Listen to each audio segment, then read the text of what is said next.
رسائل و مسائل میں آگے چل کے احمد بھائی ایک سوال ہے کہ میں نے اپنے عزیز و اقارب اور بزرگوں کی خدمت میں فریضہ اقامت دین کی اہمیت کو واضح کرنے کی کوشش شروع کر رکھی ہے۔ اس سلسلے میں میرا تبادلہ خیال ایک ایسے رشتہ دار سے ہوا جو اصطلاحی علم بھی رکھتے ہیں، اقامت دین کے فرض کی اہمیت کے بھی منکر نہیں، مگر ادائے فرض کے لیے آمادہ ہو جانے کے بجائے جہلا سے عذرات پیش کرتے ہیں۔ ان کے پیش نظر حدیث ہے، یعنی جب تو دیکھے کہ لوگ اپنی تنگ دلی کے غلام اور خواہشات نفس کے پیرو بن گئے ہیں اور ہر شخص خودرائی میں مبتلا ہے، تو پھر تجھے چاہیے کہ بس اپنی نجات کی فکر کرے۔ اس سے استدلال کر کے وہ اپنے آپ کو ادائے فرض سے بری کرتے ہیں اور اس کو اتنی وسیع اور وزنی دلیل سمجھتے ہیں کہ اس کے مقابلے میں ان کے نزدیک پورے قرآن اور سارے ذخیرہ حدیث کی حجت بھی غیر اہم ہے۔ مثلا میں نے ان کے سامنے بہت سی احادیث اور قرآن کی آیات، مثلا کنتم خیر امت اخرجت للناس تأمرون بالمعروف وتنہون عن المنکر اور اس جیسی ان کے اطمینان کے لیے پیش کر دی، اور یہ یقین دلانے کی کوشش کی کہ اس حدیث کا محمل یہ نہیں ہے کہ آپ فریضہ اقامت دین سے سبکدوش ہو گئے ہیں۔ آمرین بالمعروف و نہی عن المنکر کی تمام تاریخ اس امر کی گواہ ہے کہ شیخ المتا اور خوائے مطبع ان سب کے زمانوں میں برسر عمل تھی، مگر انہوں نے مایوسی کو گناہ سمجھا اور صحیح کی، تو کیا العیاذ باللہ وہ غلطی کے مرتکب تھے؟ اب میں آپ سے اس حدیث کی حقیقت معلوم کرنا چاہتا ہوں۔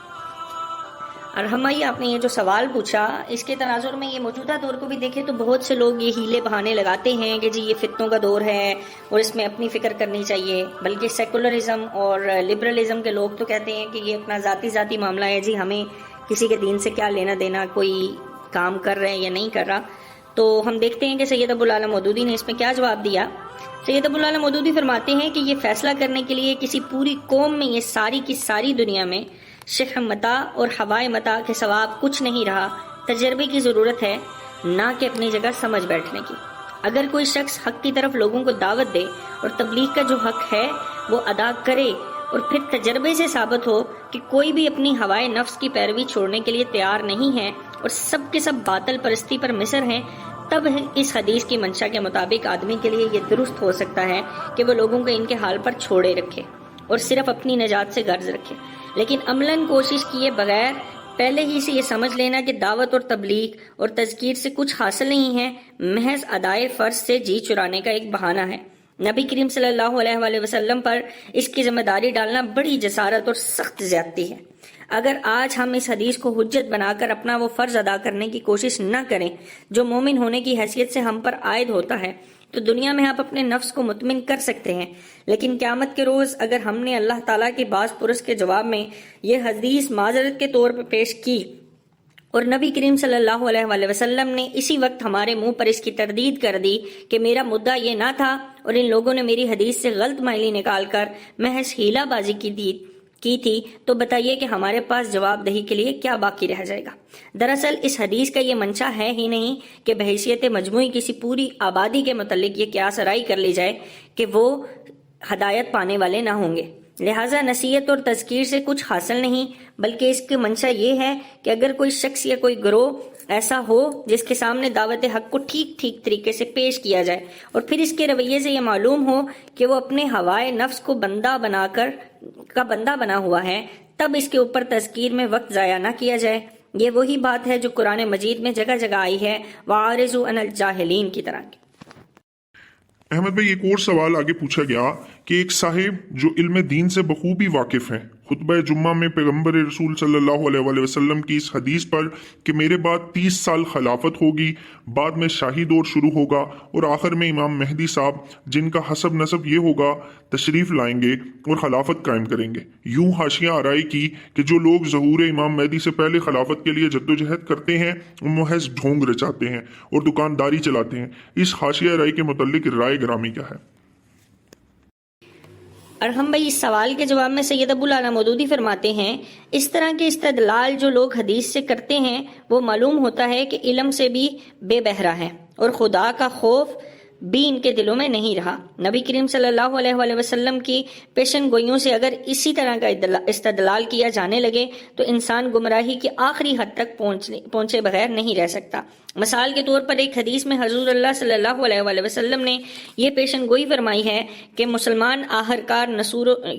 یہود و نصارہ کے نقش قدم پر چل پڑیں گے اور جہاں جہاں انہوں نے قدم رکھا ہے یہ بھی قدم رکھیں گے، حتیٰ کہ اگر ان میں سے کسی نے اپنی ماں سے زنا کیا ہو تو مسلمانوں میں بھی کوئی شخص اٹھے گا جو اس فعل کا ارتکاب کرے گا۔ اب اگر اس پیشن گوئی سے استدلال کر کے کوئی شخص یہود و نصارہ کی پیروی شروع کر دے اور کہے کہ حضور خود یہ فرما گئے ہیں لہٰذا آپ کا یہ قول تو بہرحال ہم پر صادق آنا ہی ہے، تو ایسے شخص کے جاہل اور خوف خدا سے عاری اور گمراہ ہونے میں کیا شک ہو سکتا ہے؟ حضور اللہ صلی اللہ علیہ وآلہ وسلم نے آنے والے بدتر حالات کی جتنی خبریں بھی دی ہیں، ان سے آپ صلی اللہ علیہ وآلہ وسلم کا مدعا یہ نہ تھا کہ لوگ ان حالات پر قانے ہو کر اصلاح کی کوشش چھوڑ دیں، بلکہ اصل مدعا یہ تھا کہ لوگ پہلے سے متنبع رہیں اور اصلاح کی فکر کریں۔ احمد بھائی، ایک اور سوال میں ایک شخص نے سید ابو العلا مودودی سے پوچھا کہ آپ فرقہ پرستی کی مخالف ہیں، مگر اس کی ابتدا تو ایک حدیث سے ہوتی ہے کہ عنقریب میری امت کے 72 فرقوں میں بٹ جائے گی، جن میں سے صرف ایک ناجی ہوگا جو میری اور میرے اصحاب کی پیروی کرے گا، بلکہ شیعہ حضرات تو اصحاب کی جگہ اہل بیت کو لیتے ہیں۔ اب غور فرمائیے کہ جتنے فرقے موجود ہیں سب اپنے آپ کو ناجی سمجھتے ہیں اور دوسروں کو گمراہ، پھر ان کو ایک پلیٹ فارم پر کیسے جمع کیا جا سکتا ہے؟ جب ایسا ممکن نہیں تو ظاہر ہے کہ یہ حدیث حاکمیت غیر اللہ کی بقا کی گارنٹی ہے۔ بہت سے لوگ اس وجہ سے فرقہ بندی کو مٹانے کے خلاف ہیں کہ اس سے حدیث نبوی کا ابطال ہوتا ہے۔ اور ہم بھائی سید ابو العلا مودودی اس کے جواب میں فرماتے ہیں جس قسم کا سوال آپ نے کیا ہے اس پر اگر آپ خود اپنی جگہ غور کر لیتے تو آپ کو آسانی سے اس کا جواب مل سکتا تھا۔ احادیث میں مسلمانوں کے اندر بہت سے فتنے پیدا ہونے کی خبر دی گئی ہے جس سے مقصود اہل ایمان کو فتنوں پر متنبع کرنا اور ان سے بچنے کی تاکید کرنا تھا، لیکن وہ شخص کس قدر گمراہ ہوگا جو صرف اس لیے فتنہ برپا کرنا یا فتنوں میں مبتلا رہنا ضروری سمجھے کہ احادیث میں جو خبر دی گئی ہے اس کا مصداق بننا ضروری ہے۔ یہ بالکل ایسے ہی ہے جیسے قرآن میں کہا گیا کہ بہت سے انسان جہنمی ہیں، تو کیا کچھ لوگ جان بوجھ کر اپنے آپ کو جہنم کا مستحق بنائیں تاکہ یہ خبر ان کے حق میں سچی نکلے۔